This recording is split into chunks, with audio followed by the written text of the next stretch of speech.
दोस्तों, GK पढ़ाकू YouTube channel में आपका स्वागत है। इस वीडियो में हम 14 जून 2020 के डेली करंट अफेयर्स एमसीक्यू पढ़ेंगे। इसमें जितने भी मोस्ट इम्पोर्टेंट क्वेश्चंस होंगे सभी को कवर करेंगे और आपको फ्री पीडीएफ प्रोवाइड कराई जाएगी। फ्री पीडीएफ लेने के लिए आप अपनी ईमेल आईडी कमेंट्स में लिखिए, पीडीएफ आपकी आईडी पर सेंड कर दी जाएगी। दोस्तों, करंट अफेयर्स और जनरल नॉलेज के लेटेस्ट वीडियोस देखने के लिए आप हमारे चैनल को सब्सक्राइब कीजिए और जो बेल का आइकन है उसे प्रेस कर दीजिए, जिससे हमारे लेटेस्ट वीडियो के नोटिफिकेशन आपके पास सबसे पहले पहुंच जाएंगे। चलिए शुरू करते हैं। पहला क्वेश्चन है, बाल मजदूरों को शिक्षित करने के लिए उत्तर प्रदेश सरकार ने कौन सी योजना लॉन्च की है? तो ये योजना लॉन्च की गई है बाल श्रमिक विद्या योजना। तो इस योजना का उद्देश्य बाल मजदूरों को शिक्षित करना है और इस योजना की शुरुआत 57 जिलों से कुल 2000 बच्चे चयनित किए जाएंगे इस योजना के प्रथम चरण में, और इन चयनित लड़के और लड़कियों को क्रमशः 1000 और 1200 रुपये मासिक वित्तीय सहायता प्रदान की जाएगी। मतलब लड़कों को 1000 रुपये मासिक और लड़कियों को 1200 रुपये मासिक वित्तीय सहायता प्रदान की जाएगी। तो इस योजना का नाम याद रखिए, बाल श्रमिक विद्या योजना, और ये उत्तर प्रदेश सरकार के द्वारा शुरू की गई पहल है। दोस्तों, जो उत्तर प्रदेश है उसके मुख्यमंत्री हैं योगी आदित्यनाथ, राज्यपाल हैं आनंदीबेन पटेल, राजधानी है लखनऊ, नेशनल पार्क है दुधवा राष्ट्रीय उद्यान, विद्युत संयंत्र है Narora thermal power station, rayon thermal power station और अनपरा थर्मल पावर स्टेशन। तो इनको भी आप याद रखिए। नेक्स्ट क्वेश्चन है, निर्माण क्षेत्र का पूरी तरह से डिजिटल होने वाला पहला संगठन कौन सा है? तो ये NHAI, जिसे हम national highway authority of India कहते हैं, वो निर्माण क्षेत्र का पूरी तरह से डिजिटल होने वाला पहला संगठन है। तो अब जो NHAI के जो भी कर्मचारी हैं वो बिना फिजिकल संपर्क के फाइल यूज कर सकेंगे और इससे जो कोरोना संक्रमण या किसी भी अन्य वायरस के संक्रमण से बचा जा सकेगा। तो दोस्तों, ये पूरी तरह से डिजिटल होने वाला पहला संगठन है, जिससे कि कर्मचारियों को अब फाइल को बिना छुए काम कर सकेंगे डिजिटल रूप से। और दोस्तों, जो भारतीय राष्ट्रीय राजमार्ग प्राधिकरण यानी NHAI है, उसके अध्यक्ष हैं सुखबीर सिंह संधू। इसका मुख्यालय नई दिल्ली में है और इसकी स्थापना 1988 में हुई थी। दोस्तों, केंद्रीय सड़क परिवहन और राजमार्ग मंत्री हैं नितिन जयराम गडकरी। तो हम जो क्वेश्चंस हैं करंट अफेयर्स के, उसके साथ साथ उससे संबंधित स्टैटिक जीके के क्वेश्चंस भी करेंगे।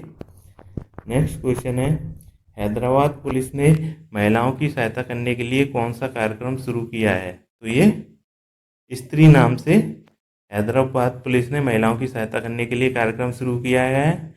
तो इस स्त्री की फुल फॉर्म है she triumphs through respect, equality and empowerment. तो इस योजना को शुरू करने का उद्देश्य यह है घरेलू हिंसा और दुर्व्यवहार की शिकार महिलाओं की सहायता करना है और उनको सशक्त बनाना है। तो इस कार्यक्रम का नाम याद रखिए, स्त्री है, और ये हैदराबाद पुलिस के द्वारा शुरू किया गया है। दोस्तों, हैदराबाद तेलंगाना में है और तेलंगाना के जो मुख्यमंत्री हैं वो हैं के चंद्रशेखर राव और राज्यपाल हैं तमिलसाई सौंदरराजन, और यहाँ पर नेशनल पार्क है मुरुगवानी राष्ट्रीय उद्यान। और दोस्तों, तेलंगाना का गठन हुआ था 2 जून 2014 को। तो इसी के उपलक्ष्य में तेलंगाना दिवस भी 2 जून को प्रत्येक वर्ष मनाया जाता है। इसको भी आप याद रखिए। नेक्स्ट क्वेश्चन है, छात्रावासों के लिए ISO प्रमाण पत्र प्राप्त करने वाला देश का पहला राज्य कौन सा है? तो ये उड़ीसा ऐसा पहला राज्य बन गया देश का जो छात्रावासों के लिए ISO प्रमाण पत्र जिसने प्राप्त कर लिया है। तो दोस्तों जो जनजातीय छात्र हैं उनके लिए छात्रावासों में सारे स्टैंडर्ड मानक पूरे किए गए हैं और इसके कारण छात्रावासों को ISO प्रमाण पत्र प्राप्त हुआ है। तो दोस्तों ये उड़ीसा राज्य है, ऐसा पहला राज्य है पूरे देश में। दोस्तों जो मुख्यमंत्री हैं उड़ीसा के उनका नाम है नवीन पटनायक, राज्यपाल हैं गणेशी लाल और यहाँ की राजधानी भुवनेश्वर है। नेशनल पार्क सिमलीपाल राष्ट्रीय उद्यान है, भीतरकनिका राष्ट्रीय उद्यान है, विद्युत संयंत्र Talcher super thermal power station है। नेक्स्ट क्वेश्चन है, फीफा द्वारा हाल ही में जारी रैंकिंग में भारतीय फुटबॉल टीम को कौन सा स्थान दिया गया है? तो ये 108वें स्थान पर है भारतीय फुटबॉल टीम और जो पहले स्थान पे है वो बेल्जियम है, दूसरे पे फ्रांस है और तीसरे पे ब्राज़ील है। तो दोस्तों जो फीफा है उसने विश्व कप और अन्य जो टूर्नामेंट हैं उनके लिए जो क्वालिफायर टूर्नामेंट्स हैं उन सभी को रद्द कर दिया है क्योंकि कोरोना वायरस फैल गया है। तो उसको देखते हुए उसने क्वालिफायर जो भी टूर्नामेंट हैं सबको फीफा के द्वारा रद्द कर दिया गया है। और जो दोस्तों फीफा है उसके अध्यक्ष हैं गियानी इन्फेंटिनो और इसका मुख्यालय ज्यूरिख स्विट्जरलैंड में है। नेक्स्ट क्वेश्चन है, जून के प्रथम सप्ताह तक भारत का विदेशी मुद्रा भंडार 8.22 अरब डॉलर बढ़कर कितना हो गया है? तो ये 501.70 अरब डॉलर हो गया है। तो ये पहली बार है जब भारतीय विदेशी मुद्रा भंडार 500 अरब डॉलर से ज़्यादा हो गया है।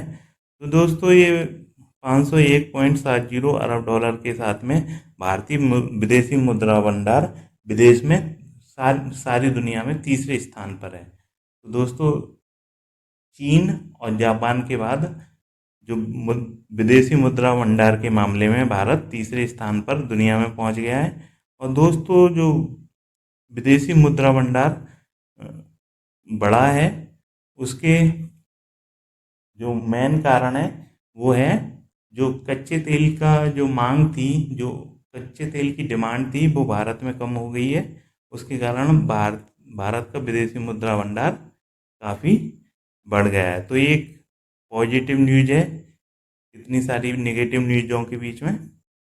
दोस्तों जो हमारे केंद्रीय वित्त मंत्री हैं और कॉरपोरेट कार्य मंत्री हैं निर्मला सीतारमण हैं और जो भारतीय रिजर्व बैंक हैं उसके गवर्नर हैं शक्तिकांत दास, ये 25वें गवर्नर हैं और मुख्यालय मुंबई में है और स्थापना इसकी 1 अप्रैल 1935 में कोलकाता में हुई थी। नेक्स्ट क्वेश्चन है, किस राज्य सरकार ने दिव्यांग आंगनवाड़ी कार्यकर्ताओं को कोरोना योद्धाओं का दर्जा देने की घोषणा की है? तो ये मध्य प्रदेश सरकार के द्वारा दिव्यांग आंगनवाड़ी कार्यकर्ताओं को कोरोना योद्धाओं का दर्जा देने की घोषणा की गई है। तो दोस्तों कोरोना वायरस की लड़ाई में जो दिव्यांग आंगनवाड़ी कार्यकर्ता हैं उनके जो महत्वपूर्ण भूमिका को देखते हुए मध्य प्रदेश सरकार ने ये फैसला लिया है और उनको कोरोना योद्धाओं का दर्जा प्रदान किया है। दोस्तों जो मध्य प्रदेश है उसके मुख्यमंत्री हैं शिवराज सिंह चौहान, राज्यपाल लालजी टंडन है और यहाँ की राजधानी भोपाल है।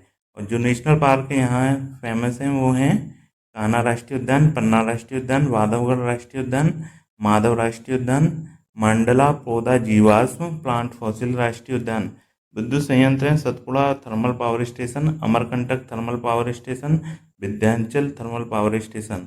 और दोस्तों जो मध्य प्रदेश है वहाँ पर बाघों की संख्या सबसे अधिक है भारत के राज्यों में। दोस्तों नेक्स्ट क्वेश्चन है, वर्ल्ड फूड प्राइज 2020 विश्व खाद्य पुरस्कार 2020 किसने जीता है? तो ये जीता है एक भारतीय अमेरिकी रतनलाल ने। ये मृदा वैज्ञानिक हैं, इन्होंने वर्ल्ड फूड प्राइज 2020 जीता है। तो इन्होंने ये प्राइज प्राकृतिक संसाधनों के संरक्षण और जलवायु परिवर्तन के प्रभाव को कम करने वाले खाद्य पदार्थों के उत्पादन के लिए जो मृदा आधारित दृष्टिकोण है उसको अपनाने और जो मुख्य धारा से उसे जोड़ने के लिए ये उनको फूड प्राइज दिया गया है। और दोस्तों ये रतनलाल हैं, वो भारतीय अमेरिकी हैं और इनको वर्ल्ड फूड प्राइज 2020 के अंतर्गत पुरस्कार राशि के रूप में 2,50,000 अमेरिकी डॉलर मिले हैं। और जो अमेरिका है उसके राष्ट्रपति हैं डोनाल्ड ट्रंप, राजधानी वाशिंगटन डीसी है और मुद्रा यहाँ की डॉलर है। नेक्स्ट क्वेश्चन है, हाल ही में आनंद मोहन जोशी गुलजार देहलवी का निधन हो गया, वो किस क्षेत्र से संबंधित थे? तो वो उर्दू लेखक और कवि थे। उनको सरकार के द्वारा प्रकाशित उर्दू की एकमात्र साइंस पत्रिका साइंस की दुनिया के संपादक होने का गौरव प्राप्त है और इन्होंने जो स्वतंत्रता आंदोलन है उसमें भी भाग लिया था। तो दोस्तों इनको याद रखिए, इनका हाल ही में निधन हो गया है। नेक्स्ट क्वेश्चन है, वर्ष 2020 का पहला सूर्य ग्रहण किस दिन लगेगा? तो ये 21 जून को वर्ष 2020 का पहला सूर्य ग्रहण लगेगा। और दोस्तों जैसा कि आपको पता ही होगा, पृथ्वी और सूर्य के बीच में जब चंद्रमा आ जाता है तो सूर्य ग्रहण अकर होता है, तो इसको याद रखिए। दोस्तों नेक्स्ट क्वेश्चन आपके लिए, इसका आंसर आप हमें कमेंट्स में दीजिए। ग्रामीण क्षेत्रों में रहने वाले वरिष्ठ नागरिकों के लिए पंचवटी योजना किस राज्य में शुरू की गई है? तो इसका आंसर आप हमें कमेंट्स में लिख के दीजिए। ये हमारे पिछले वीडियो से है, इसका आंसर जानने के लिए आप हमारे पिछले वीडियो को देख सकते हैं। दोस्तों करंट अफेयर्स और जनरल नॉलेज के लेटेस्ट वीडियो देखने के लिए आप हमारे चैनल को सब्सक्राइब कीजिए और जो बेल का आइकन है, जो घंटी का निशान है, उसे प्रेस कर दीजिए, जिससे कि हमारे लेटेस्ट वीडियो के नोटिफिकेशन सबसे पहले आपके पास पहुंच जाएंगे। दोस्तों अगर आपको ये वीडियो अच्छा लगा है तो इसको लाइक कर दीजिए और अपने दोस्तों में इसे शेयर भी कर दीजिए। Thank you.